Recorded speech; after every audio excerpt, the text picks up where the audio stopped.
A few people have asked, what is a typical HubNut day? So I thought I'd take you through one. I've just arrived at the unit in Giselle, the GSA. So first task for the day is the school run. That's conducted on foot. We walk the children to the bus stop. It's about 10-15 minutes. I mean, they're old enough to go themselves, but we like to do it as a family outing. We take the dogs because the dogs need walking. Titch can't do the full walk any longer, unfortunately, so I tend to walk her, and we end up coming home a little earlier. So at that point I will have breakfast, and then I tend to head up to the office, and usually I will check the state of the shop. Although I'll get the email notifications, so generally I know what's going on with the shop. Today we've got orders that require us to order hoodies, because we order the hoodies in. These are all available on the store. We order them in individually, so as required, so we don't have to hold a huge stock of hoodies. They're quite bulky things. We do tend to keep a few of certain designs and sizes in stock, but generally we order them as we need to. So I've done that this morning. If we compare that to Monday we had quite a lot of orders in over the weekend. I did a bit of shop plugging in the multipler video, so we ended up with quite a lot of orders to do. So Monday morning I had to package up those orders. We went to the post office in Giselle, that's not too far away, and then I came up here and actually ended up filming two things that had terrible sound, so I kind of wasted my morning. Then it was back home, get into the edit suite and start putting those videos together. On Tuesday, because there is no such thing as a typical day, it was the other way around. I did my video editing in the morning, and then did a bit of shop, because we were waiting for some previous hoodie orders to arrive. They came in, packaged everything up, and then just before lunch I went down to the post office to get those all sent off. So yeah, it's quite busy. We're entering the time of year where the shop is going to go a bit crazy. November last year was just sheer bedlam, all the Christmas orders. So I'm trying to restock everything at the moment. T-shirts, mugs, having a few issues with mugs, but I'm hopeful we've got a new slightly larger mug design coming online fairly soon. We're also actually going to have some merchandise for this little Deu Matiz, so that's all good. And when I'm at home, as well as editing and doing the shop, I'm also trying to work out what to do with the fleet, because all the cars have got their issues at the moment. The Matiz has failed an MOT on emissions. I've been chatting with Mr. Coggins Garage on Twitter, coming up with some solutions to try and make her okay. She also needs brake pipes. Struggling for time to sort that. Betty's issue is fairly clear to see. She's still got this transmission leak. She's been parked there for the best part of a week, and that has leaked out. It does tend to suggest it's the sump gasket again. I suspect what happened is the plate, the sump pan, it's aluminium, very easy to bend if you over torque it. So I suspect that has happened. Some people have talked about double stacking gaskets and putting another seal in there and then doing it up, and maybe that'll fix it. I don't know whether to try that, because the problem is you have to drain the contents of the sump, which there is no drain plug, so it just sort of pours everywhere, to be able to do that. And yeah, I need to make sure I've actually got the fluid. It's a very special fluid for these. It's a BTR transmission, Australian transmission, very specific fluid. And I think we had some left after Kitch had to play with Betty down in Southampton. But yeah, and I've got brake things as well. So a big part of the job is trying to work out logistics. Ellie is sat here. She is currently without her crossbox. We've thrown the old one away. That's gone down the tip, and this one is waiting to be fitted. We've had some issues because COVID. One of the hublets had a positive COVID test. No symptoms, thankfully. So either it's a false positive or they're just completely asymptomatic. That is a thing. Some people just don't suffer at all. But obviously that's had a bit of an impact, because I don't feel I can invite Mark up here if there's a chance I might have it. And similarly, I'm having to keep my distance. Welsh rules, we don't have to self-isolate unless we get a positive COVID test. So we can be near someone who has COVID, but they're relying on the vaccination to protect us unless we have a positive test. So we've been doing lots of tests, going to the test facilities, you know, up the nostril, back of the throat, there, doing that. And thankfully we've all come back negative, but we've just been for our second test yesterday, and we're just waiting for the results of that. That should come in the next few hours, and that sets the tone of what we can do. If any of us come back as positive, that's still a warning sign. If we all come back as negative, brilliant, we can actually crack on. I can get Mark back up here to help me do a few jobs, because we've got all the brakes to do on Betty. I need an assistant because we're going to have to bleed the brakes again. Alt-sit. People have been asking about the Alt-sit. The Alt-sit project is kind of stalling for winter. There is no point rushing to get this car on the road. The weather has turned, hence the beanie, hence the hoodie. Having to wrap up a bit more. It's not going to be too long before they're salting the roads. I don't think this car has ever seen a salted road.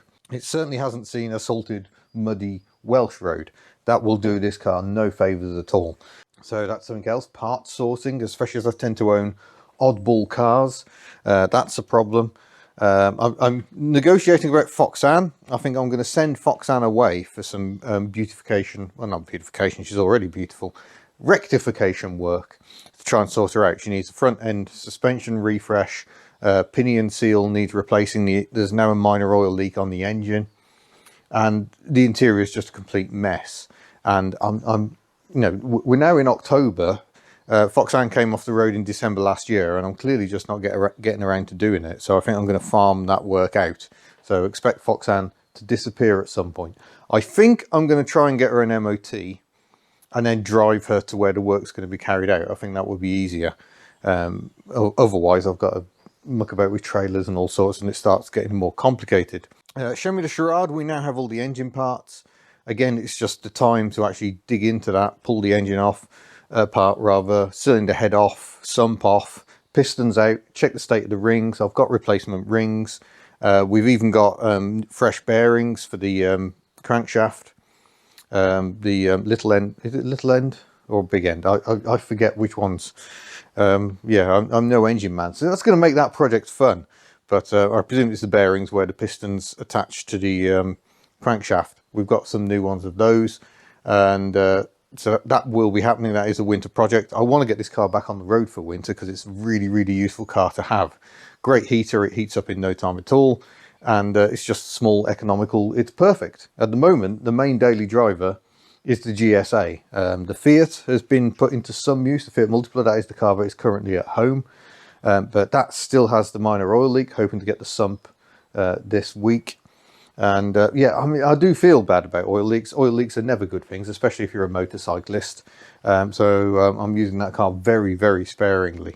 But we will get that sorted. But, you know, all the cars tend to have a leak. This one seems to have a mild leak of gearbox oil. I think Ellie has developed a fresh engine oil leak that I've got to try and find out. You know, these are just minor ones. It's not like they're dropping constantly, but if you park them up, you get a bit of a puddle. That's leaking coolant. That's leaking oil. Tuck is leaking oil, I think, from the rocker cover gasket on the offside again. I've been having a real battle with that one. So yeah, I need to try and get that sorted, because as his early announcement, there will be another video on this. We will be going to the NEC Classic Motor Show in November. That's on from the 12th to the 14th of November. Huge show. It's always good. I'm slightly concerned about the impact of COVID and everything. Yeah, hopefully we can do social distancing and still have a nice time and still chat to everyone. And we'll have merchandise. I'm going to be on a stall with some other people. We'll be announcing all this very soon. But yeah, the plan is to take Tuck to that, because she always goes down well at that show. And she hasn't been out for ages. She's looking a fair bit worse than the last time she went 3 years ago, but such is life. In the Yugo, nothing's happening with the Yugo. And this wasn't meant to be a fleet update anyway. I think what I'm trying to get at with this bit, while I'm talking about what's going on with various cars, is that there isn't really a typical day. And very often I actually get up here without an idea of what I'm going to do. I'm sort of thinking that what I should do is fit the new crossbox to Ellie. We've now got new hardware, new bolts to hold the exhaust clamps together, because the old ones were a complete and utter mess. And we'll get Ellie back in use, because Ellie hasn't been on the road for a couple of weeks now. And I get really depressed if I don't get my 2CVing fix. I've got other issues with Ellie as well, like the hood is knackered. It's actually rusted through on this main rail here, so she's going to need a new roof. I'm actually speaking to Jono at Peak 2CV about doing some work on Ellie. just to try and sort her out a bit. Maybe get the front wings painted properly. I mean, he tends to use cans as well, I think, or farms bodywork out. But if I'm going to replace the roof with a shiny roof, I think I need shiny wings. And Ellie's wings, I deliberately had them done in this satin finish because I was trying to match the wings to the faded roof. But if the roof's going to be nice and new and fresh, and I'll probably order another matte soft tops canvas one because this one's lasted 15 years very nicely, everything else needs to be shiny. And there's some other work as well, wiring work, I'm hoping Jono can sort out. So that's likely to be a project next year, send Ellie away for a bit of TLC. Because, you know, I'm having to admit, I've just got too many cars. I can't do all this work myself. So it's trying to find work out to the right people. Giselle, actually, just after the NEC show, Giselle is due to go to DFTR Automotive. They did the excellent bodywork on Myrtle and Matisse. I've got some soft spots on the floor. I can't just leave them. They need sorting out. So that's going to happen at some point. Hopefully get, see if I can show you. Have a poke underneath. Never like going underneath a hydraulic citron. You never trust them. But where is it? There it is. You may just be able to see the underseal has gone and the metal has actually gone there. It's double skinned, so going to be a problem. But you can see the issue driving this car around in Wales at this time of year. She gets filthy, and it's all well and good saying, oh, we'll clean the car regularly, but at some point the water will freeze and then I won't be able to do any washing. So Giselle needs to come off the road really, but we'll send her away for the welding work in November. Not sure how long that'll take, and then she'll come back and we'll have to try and find a space in here. But, you know, this car can come out, hopefully if we get on with the engine work, and I'm hopeful that within the space of a week we could actually get that job done.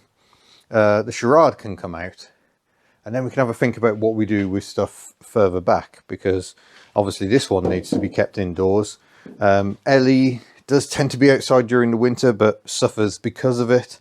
I think that's why the bolts for the exhaust system were completely ruined. She does tend to be an all-year car because I just like driving Ellie. I don't like taking her off the road for the winter. Betty is another one. Betty's had the crown rust proofing treatment, but I still don't think that's a car to be hammering around in a Welsh winter. For a start, we've got an open diff, very powerful rear wheel drive, not great in low grip conditions. And secondly, if there's any rot damage, even with the crown rust proofing, that would be a problem to sort out. Whereas Ellie, I love Ellie to bits, but you can get everything. I could get a complete body shell if I wanted. You know, everything's available. So if rot strikes Ellie, it's a pain and it's expensive, but it can be sorted out fairly easily. So yeah, there we go.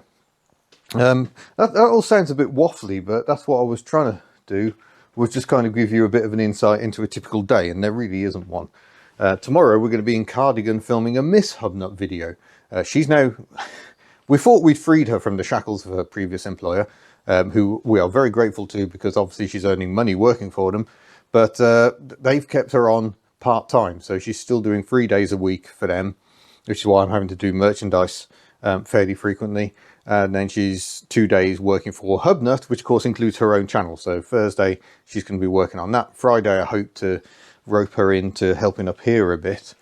But yeah, we've got one of the hublets effectively isolating, so we don't really want to leave them at home all that much. So yeah, problems. It's tricky times. But anyway, I need to crack on and actually do something. So I hope you found that interesting. It's given a quick insight into what's going on with the fleet as well. And look forward to seeing you in a future video. Farewell. Oh, this is a HubNut vlog, isn't it? So I don't do a chew. But I will just quickly ask you to subscribe, because this is not the HubNut channel.